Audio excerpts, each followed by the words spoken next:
Hello children, आज का हमारा टॉपिक है क्लास 6 की इंग्लिश टेक्स्ट बुक डेजी का यूनिट 1A, जिसका नाम है the emperor and the nightingale. चलिए शुरू करते। बिफोर यू रीड, पढ़ने से पहले, have you ever heard a cage bird sing? क्या आपने कभी पिंजरे में रहने वाले पक्षी का गाना सुना है? Do you find it different? क्या इसे आप अलग तरह के पक्षी भी जानते हैं? Then a bird singing in the garden, जो बगीचे में गाते हैं उनके अलावे? वेल, अच्छी बात है। This is a fairy tale, यह एक परी कथा है। अबाउट ए नाइटिंगेल, एक बुलबुल के बारे में। ए सिंगिंग बर्ड, जो गाता है। Who sings as sweetly as a cuckoo, यह इतना सुंदर मीठा गाता है जैसे कोयल। The nightingale is put in a case, nightingale को, बुलबुल को पिंजरे में डाल दिया जाता है by a Chinese emperor, Chinese emperor के द्वारा। Because of its melodious voice, क्योंकि यह बहुत अलग अलग तरह के सुंदर आवाज में गाना गाता है। व्हाट हैपन नेक्स्ट, आगे क्या होता है? रीड टू फाइंड आउट, आओ पढ़कर पता लगाएं। Long ago in the land of China there lived an emperor who had a majestic palace. बहुत समय पहले चीन की धरती पर एक राजा रहता था। उसका एक महल था जो बहुत ही बड़ा था। मैजेस्टिक का मतलब बहुत बड़ा। बिहाइंड द पैलेस, महल के पीछे, देयर वाज ए, वहां पर, ए हुज फॉरेस्ट, एक बहुत घना जंगल था। एंड, और, ए नाइटिंगेल लिव्ड इन इट, और एक बुलबुल इसमें रहती थी। The Nightingale sang so melodiously that it was known for far and wide. वो बुलबुल इतना अलग अलग तरह के अच्छे गाने गाती थी कि उसकी प्रसिद्धि दूर दूर तक फैल गई थी। People even wrote books about it, लोगों ने इस बुलबुल पर बहुत सारी पुस्तकें लिखी। व्हाट इज दिस नाइटिंगेल, यह बुलबुल क्या है? Why I know nothing about it, मैं इसके बारे में क्यों नहीं जानता? राजा ने किताब पढ़ते हुए यह सोचा कि मैं इस बुलबुल के बारे में अभी तक क्यों नहीं जान पाया। वन डे, एक दिन, the emperor read one of the books, जब राजा ने उन बुक में से किसी एक बुक को पढ़ते हुए कहा। एंड, और, wish to see the bird singing, और उस गाने वाले पक्षी को देखने की उसकी इच्छा हुई। The emperor ordered his man to bring the nightingale to the palace, उस राजा ने अपने सिपाहियों को या अपने आदमियों को आदेश दिया उस बुलबुल को उसके महल में लाने के लिए। देयर इट इज, वे जंगल में घूमते हुए गए और उन्होंने बुलबुल को देखा और इशारा किया, देयर इट इज, कि देखो वह रही। ओनली ए किचन मेड, केवल एक खाना बनाने वाली, किचन में जो खाना बनाती थी उसने, हैड सीन द नाइटिंगेल, उसने ही केवल बुलबुल को देखा था। सो, इसीलिए, शी टुक, वो ले गई, देम टू द बर्ड, उन्हें पक्षियों के पास। देम माने उन आदमियों को पक्षियों के पास। द किचन मेड, उस किचन में काम करने वाली लड़की ने, आज द नाइटिंगेल, नाइटिंगेल से पूछा या कहा, to come to the palace with them, उनके साथ महल में आने के लिए। तो बुलबुल कहती है, why have you come here little girl, अरे छोटी लड़की तुम यहाँ क्यों आई हो?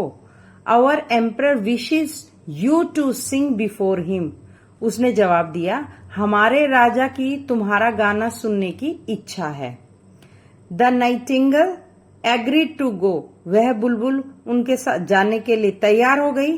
To the palace with them, उनके साथ महल, उनके साथ महल जाने के लिए वो बुलबुल तैयार हो गई, सहमत हो गई।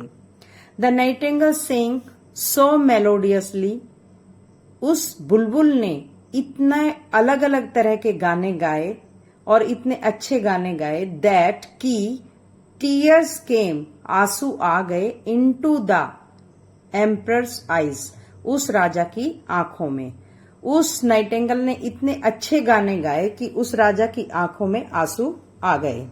नाउ, अब, आई कैन, मैं सकूंगा, हियर यू, तुम्हारा, सिंग, गाना, एवरीडे, अब मैं तुम्हारा गाना हर दिन सुन सकूंगा। ही ऑर्डर्ड उसने आदेश दिया, हिज मैन अपने आदमियों को, टू पुट द नाइटिंगेल उस बुलबुल को रखने के लिए, इन ए फैंसी केज एक सजे हुए पिंजरे में। उस राजा ने एक सजे हुए पिंजरे में उस बुलबुल को रखने के लिए अपने आदमियों को आदेश दिया। सम डेज लेटर कुछ दिनों के बाद, ए मैसेंजर एक दूत, ब्रॉट लाया, ए प्रेजेंट एक गिफ्ट यानी एक उपहार, from the king of Japan Japan के राजा की तरफ से। उसने कहा, a gift for you majesty, majesty का मतलब हे राजा, आपके लिए एक उपहार है। It was a beautiful toy Nightingale, यह एक खिलौना बुलबुल बहुत ही सुंदर थी। मेड ऑफ बनी हुई, गोल्ड सोने की, वो सोने की बनी हुई थी, एंड और कवर्ड विद ज्वेल्स और अलग अलग तरह के महंगे पत्थरों से वो ढकी हुई थी। The emperor wound up the toy bird, उस राजा ने खिलौना पक्षी को की चाबी को घुमाया। वाउंड अप माने चाबी को घुमाना। एंड और इट सेंग उसने गाया, द सेम सॉन्ग एक ही गाना, अगेन एंड अगेन बार बार एक ही गाना वो गाता रहा वह पक्षी। आह, राजा ने मन अपने आप से कहा, आह सच ए वंडरफुल प्रेजेंट, कितना अद्भुत उपहार है। वो उसको देखता रहता और उसने उसको देखते हुए, उस पक्षी को देखते हुए कहा, एवरी नाइट हर रात, द एम्परर लिसन राजा सुनता रहता, to the toys bird song उस खिलौना पक्षी के गाने को। हर रात राजा उस खिलौना पक्षी के गाने को सुनता। The real Nightingale felt unhappy, जो असली बुलबुल थी वो ये देखकर दुखी हो गई। And flew back to the forest, और जंगल में वापस उड़ गई। वन डे एक दिन, द टॉय बर्ड ब्रोक, वो खिलौना पक्षी टूट गया। एंड और no one in the kingdom could repair it, और राज्य का कोई भी आदमी उसको ठीक नहीं कर पाया। तब राजा ने कहा, I will never hear the bird sing again, अब मैं इस पक्षी का गाना दोबारा कभी नहीं सुन पाऊंगा। द एम्परर बिकेम सैड, राजा उदास हो गया। हिज ओनली विश, उसकी केवल एक ही इच्छा थी, was to hear the melodious music of the nightingale again, उस अलग अलग तरह के गाने गाने वाली बुलबुल का दोबारा गाना सुनने की इच्छा हुई। ईयर्स पास्ट, साल बीत गए। एंड और the emperor grew very sick, धीरे धीरे राजा बहुत बीमार हो गया।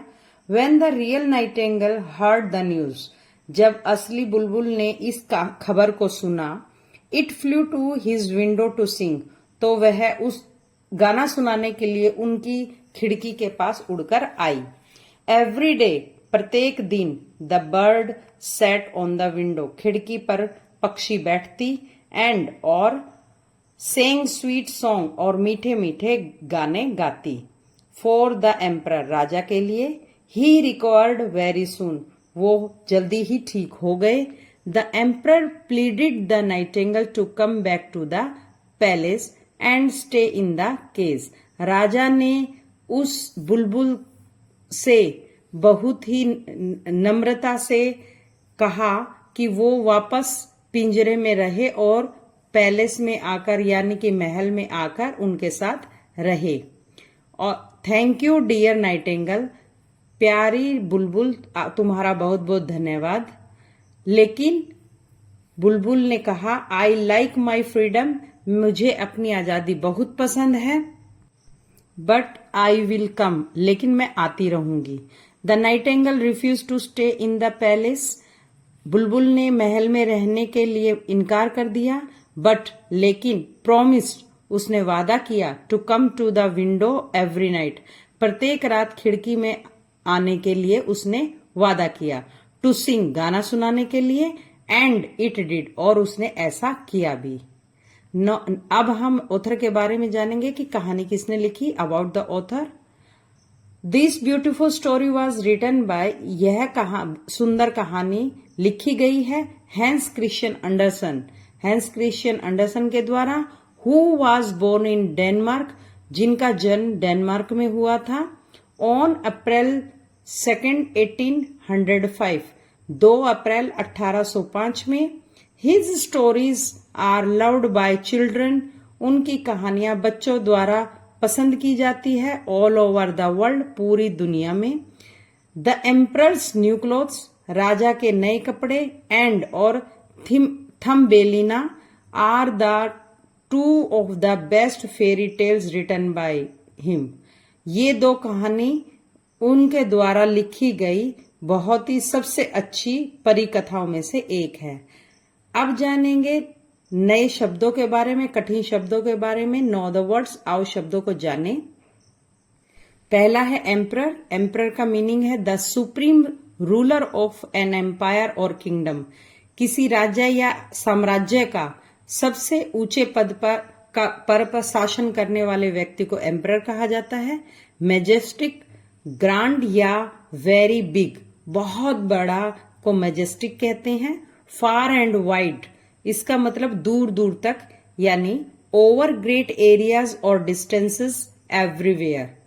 फैंसी, फैंसी का मीनिंग है डेकोरेटिव यानी सजा हुआ, सुंदर। ज्वेल्स, ज्वेल्स का मतलब है प्रीसियस स्टोन्स यानी कीमती पत्थर। हिल्ड, हिल्ड का मतलब होता है ठीक होना यानी cured. Wound up, wound up का मतलब है चाबी भरना। Turn the key to start the toy, किसी खिलौने को स्टार्ट करने के लिए चाबी घुमाना। रिपेयर, रिपेयर का मीनिंग है मेंड, मतलब ठीक करना। सिक, सिक का मतलब बीमार यानी इल। इस तरह हमने story the emperor and the Nightingale यानी राजा और बुलबुल की कहानी को जाना। दोस्तों, अगर आपको मेरे वीडियो पसंद आ रहे हैं और या फिर हेल्पफुल है तो कृपया लाइक करें और सब्सक्राइब करें और कमेंट सेक्शन में जाकर बताएं कि आपको मेरा वीडियो कैसा लगा। और मेरा वीडियो देखने के लिए आप सभी का बहुत बहुत धन्यवाद।